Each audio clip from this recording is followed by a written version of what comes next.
현재 전 세계 국가들이 다양한 상황을 맞은 가운데 한국의 몸값이 급상승하고 있다고 전해집니다. 일각에서는 한국의 이름이 이렇게 전 세계적으로 절실하게 반복되는 적이 없다고 전하고 있습니다. 세계 각국 언론에 온 오프라인 가릴 것 없이 신문 일면에 계속해서 사우스코리아가 등장합니다. 영국의 BBC는 결국 한국의 빠른 스피드가 열쇠를 쥐고 있었다며 신문 일면을 한국 기사로 채웠습니다. 일각에서는 고생해서 올림픽을 한번 치르는 것보다 훨씬 더 국가의 홍보가 되고 있다고도 전합니다. 게다가 올림픽은 천문학적 비용이 들어가는 반면 한국은 그저 일만 잘하고 있는데 외국에서 몰려들고 있습니다. 특히 한국 내에 거주하는 국가별 관계자들은 일명 노하우 배우기를 위해 관계 당국을 찾고 있습니다. 현재 인천공항에는 각국의 한국에 머물고 있는 대사관 직원들이 줄줄이 방문하고 있습니다. 지난 11일에는 미국의 해리 해리스 대사가 방문해 한국의 상황 처리 대응 능력에 관한 노하우를 배웠습니다. 해리스 대사는 과연 전세계적 모범이 될 만하다며 극찬을 했던 것으로 전해지고 있습니다. 해리스 대사뿐만 아니라 미국에서는 한국 신드롬이 일어 미국 의원들이 한국을 찾아가라고 아우성이기도 하죠. 13일 오전에는 아예 외교단 40여 명이 몰려와서 인천공항은 상황을 어떻게 통제하는지 배우러 왔습니다. 즉 한국을 전형적인 모범 사례로 평가하면서 전 세계에서 가장 잘 되어 있는 시스템이라고 본 것입니다. 로이터의 경우에는 이탈리아와 한국을 비교하며 한국은 이탈리아와는 달랐다며 양국이 처음에는 비슷한 조건이었지만 모든 정보를 오픈하고 투명하게 대응한 한국의 승리로 기울었다는 취지의 보도를 했습니다. 한편 일본에서는 겉으로는 한국처럼 일을 하면 오히려 시스템이 붕괴한다며 일본은 반대로 하고 있다고 전합니다. 일본의 한 매체는 한국과 이탈리아 등은 시스템이 망가져 일본처럼 유지했다는 것이 옳았다는 취지의 보도를 합니다. 그런데 알고 보니 총리 관저에서는 한국의 뒤로는 도움을 청하고 있었던 것으로 밝혀져 또 한 번 논란이 됩니다. 예를 들어 한국의 드라이브 시스템은 한국의 것을 비효율적이라고 각종 일본 매체에서 비판을 했습니다만 결국 한국 시스템 및 각종 상황 대처 능력에 대해서 인정했다는 것이고 일본도 상황이 다급하다는 것입니다. 갑자기 일본이 한국을 찾으면서 긴급하게 한국 당국에 도움을 요청했다는 배경이 있습니다. 우선 IOC는 긴급하게 회의를 갖고 도쿄올림픽을 일본의 의사와 상관없이 상황을 지켜보다가 WHO 등과 논의를 거친 다음 올림픽을 중단하는 방안도 검토한다며 IOC 바흐 위원장이 13일 오전에 밝힌 바 있습니다. 트럼프 대통령은 올림픽을 1년 연장하는 방안이 어떻겠냐고 제안을 했습니다만 바흐 위원장은 취소를 해야 한다는 것이죠. 일본 매체는 올림픽 계약서에 보면 2020년 내에 무조건 올림픽을 해야 하는 것으로 나왔다며 연장은 없다고도 전합니다. 결국 취소나 연기 어떻게 되었든 간에 일본 내부에서는 이제 한국의 도움을 통해서라도 상황 타개에 나선 것입니다. 물론 이러한 것은 전혀 언론이나 공식적으로 밝힌 것은 아니며 한국 당국의 뒷라인을 통해 연락이 온 것입니다. 올림픽을 통해 일본 국가 브랜드를 알리고 수백조 원의 경제적 부흥 효과를 가져오려 했으나 개막도 쉽지 않게 된 것이죠. 반면 한국은 국가 브랜드라는 측면의 마케팅은 상상도 하지 않았는데 저절로 위상이 치솟아 버린 것입니다. 전 세계 언론들은 한국의 저력이 드러났다면서 앞으로도 한국을 정직하고 긍정적이며 투명한 나라로 기억하는 케이스가 많을 것이고 이것은 곧 국가 경제 및 전반적인 선순환을 가져올 것으로 관측하고 있습니다. 과거의 어려운 경험으로 준비가 잘 된 한국이 뜻밖의 상종가를 치면서 몸값이 치솟고 있다는 소식입니다. 트래블티브 여기서 마치겠습니다. 감사합니다. 일본 정부는 신종 코로나 바이러스 감염증이 확산한 가운데 실시 중인 입국 제한을 베트남 등 일부 국가에 한해 완화하는 방안을 검토하는 것으로 전해졌다. 한국 정부는 경제인 등에 대해 입국 제한을 완화하는 방안을 일본 정부에 타전했으니 일본 정부는 이에 대해 아직 명확한 입장을 밝히지 않은 것으로 알려졌다. 니혼게이자이 신문은 일본 정부가 입국 제한을 완화할 후보로는 베트남, 대만, 유럽 일부 국가가 거론된다고 22일 보도했다.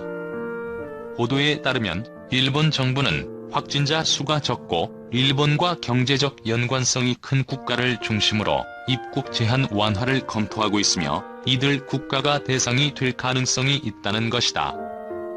일본 정부가 한국에 대해서도 입국 제한을 완화할지는 아직 명확하지 않은 것으로 보인다. 외교가에 따르면 일본 정부는 경제인 등에 대해 입국 제한을 완화하자는 한국 측의 제안에 구체적인 입장을 아직 표명하지 않았다.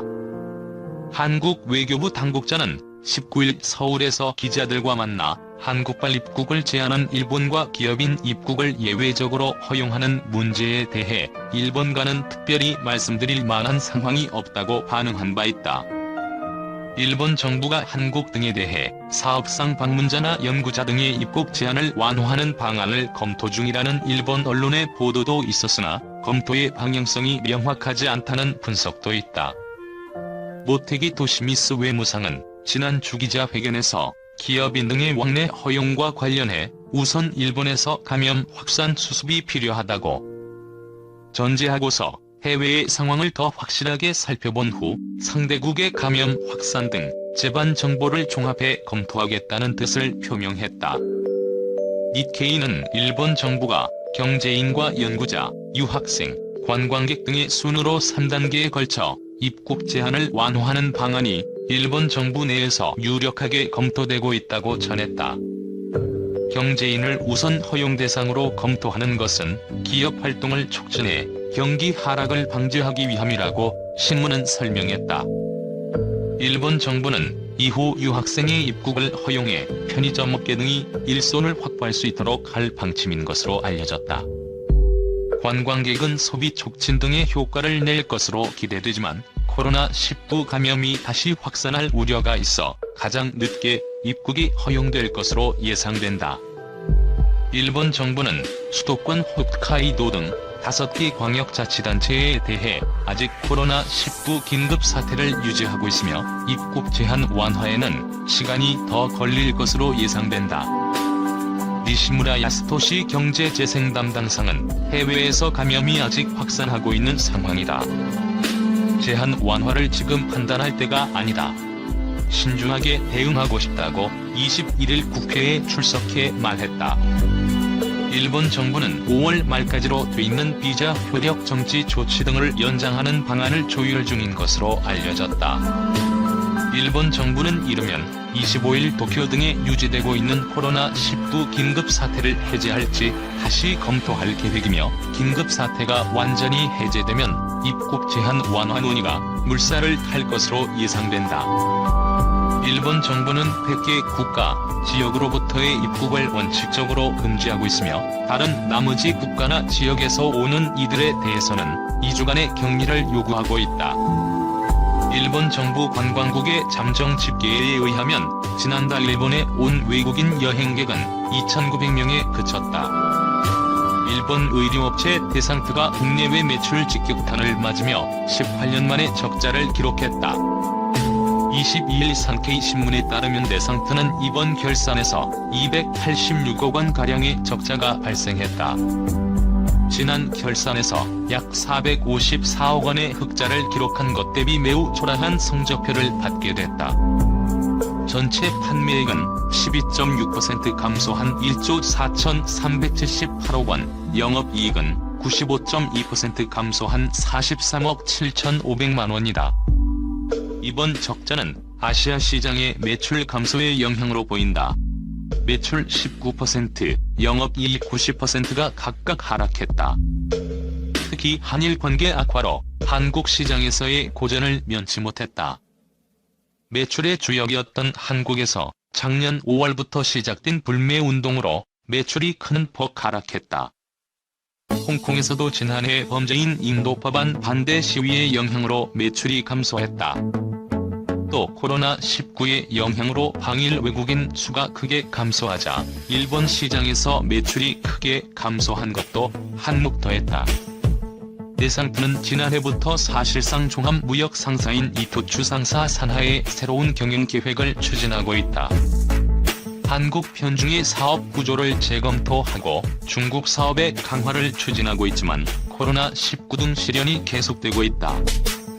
신종 코로나 바이러스 감염증 사태가 한일 갈등 감정이 골을 깊어지게 하는 모양새다. 전 세계적으로 국가 간 방역 협력과 보건 물품 지원이 오가는 와중에도 유독 우리나라와 일본만은 흐름을 역행하고 있는 것이다. 지난 2018년 우리나라 대법원의 강제징용 배상 판결을 시작으로 지난해 7월 일본 정부의 일방적인 수출 규제 강화 조치까지 이어진 일련의 갈등이 폭발 직전에 이르렀다는 분석까지 나온다.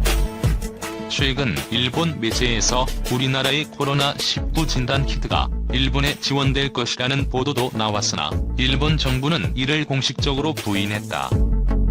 27일 아사히 신문에 따르면 일본 정부 대변인 스가 요시히데 관방장관은 이날 정례 브리핑에서 현재로선 한국 정부와 지원에 관한 구체적인 의견 교환을 한 사실은 없다고 말했다. 아사히는 전날 복수의 한국 정부 고위 관계자를 인용한 서울발 기사에서 한국 정부가 일본 측의 요청을 전제로 코로나19 검사 키트 등을 지원하는 방안을 검토 중이라며 일본 측 생각을 듣기 위해 보건당국 간전화 협의를 제안해둔 상태라고 보도했었다. 이에 따라 코로나19 대응을 위한 양국 간 협력 가능성은 다시 수면 아래로 가라앉은 상황이다. 코로나19에 따른 양국의 정서적 갈등은 최근 극으로 치닫는 형국이다. 이는 코로나19 사태 이후 우리나라와 다른 국가와의 관계를 살펴보더라도 더욱 명확히 드러난다. 우리나라는 미국과 아랍에미레이트, 인도네시아 등에 우선적으로 진단키트를 지원하고 유럽의 다수 국가와도 방역체계를 공유하고 있다. 우즈베키스탄은 방역체계를 구축하기 위해 우리나라의 보건 전문가 파견을 요청하기도 했다. 그러나 일본만은 예외다. 여전히 입국 제한 조치가 유지 중이며 가장 인접한 국가임에도 불구하고 방역을 위한 협력은 찾아볼 수 없는 상황이다. 이 같은 배경에는 코로나19에 대처하는 일본의 자세에 그 1차적 원인이 있다는 지적이다. 사태 초기부터 한국의 방역 대책을 놓고 비난에 가까운 말을 쏟아낸 일본은 지난달 5일에는 사전 예고도 없이 우리나라에 대한 입국 제한 조치를 강화해 국민들의 공분을 샀다. 혐한 감정은 마스크 지원 논란으로 국에 달했다. 앞서 정세균 국무총리가 미국과 일본 등에 마스크를 수출 지원하는 방안을 검토했다는 보도가 해프닝으로 끝나고 때마침 대만이 일본에 마스크를 지원하자 일본 내 한국을 비난하는 목소리가 줄을 이뤘다. 최근 일본은 다시 한번 혐한 프레임을 조성하고 있다. 지난 21일 일본 요시무라 야스토시 경제재생장관은 기자회견에서 일부 파친코 점포가 코로나19 관련 정부의 휴업 요청을 따르지 않는다고 지적했다. 이를 두고 일부 전문가들은 이 같은 언급의 배경에는 제1한국인에 대한 차별이 있다고 주장했다. 일본 출신의 호사카 유지 세종대 교수는 아시다시피 파친코점은 제1한국인들이 많이 운영하고 있다며 코로나 사태를 이용해 아베 정권과 함께 제1교포 탄압에 나설 우려가 크다고 지적했다. 일본의 이 같은 혐한 프레임에 우리도 반일 감정이 극도로 치솟고 있다. 일본의 마스크를 지원 수출한다는 보도에는 수많은 반일 댓글이 달린 데 이어 청와대 국민청원 게시판에는 마스크 지원 반대 청원이 다수 올라왔다. 최근에는 과거 동일본 대지진 당시 우리나라가 지원했던 성금을 쏙 빼놓은 채 보도한 일본의 안하무인 행태를 지적하며 다시는 일본을 도와주면 안 된다는 의견도 줄을 이루고 있다. 우리 정부도 현재로서는 일본에 대한 지원은 우선순위에 두고 있지 않는 것으로 보인다. 여권 고위 관계자는 기존의 관계와는 상관없이 인도적 지원은 별도의 논의 대상이라면서도 일본에 대한 지원은 말할 수 있는 부분이 없다. 어떠한 것도 논의되거나 검토한 적이 없다고 설명했다. 문제는 이같이 극으로 치닫는 감정의 골이 누구에게도 득이 될 것이 없다는 점이다. 감정적으로는 여전히 각을 세울 수밖에 없는 일본이지만 현 상황을 혐오로만 대응한다면 경제와 사회적인 측면에서 계속해서 악순환이 계속될 수밖에 없다. 단순히 경제적인 측면을 떠나 방역의 입장에서도 그렇다. 다수의 전문가들을 2차 유행의 위험 요소 중 하나로 중국 내 재유행과 인접국인 일본의 상황을 꼽는다. 개방성을 방역의 우선순위로 두고 있는 우리나라의 입장에서 인접국이 계속해서 코로나19가 유행하고 있다면 우리도 여전히 위험에서 자유로울 수 없다는 지적도 나온다.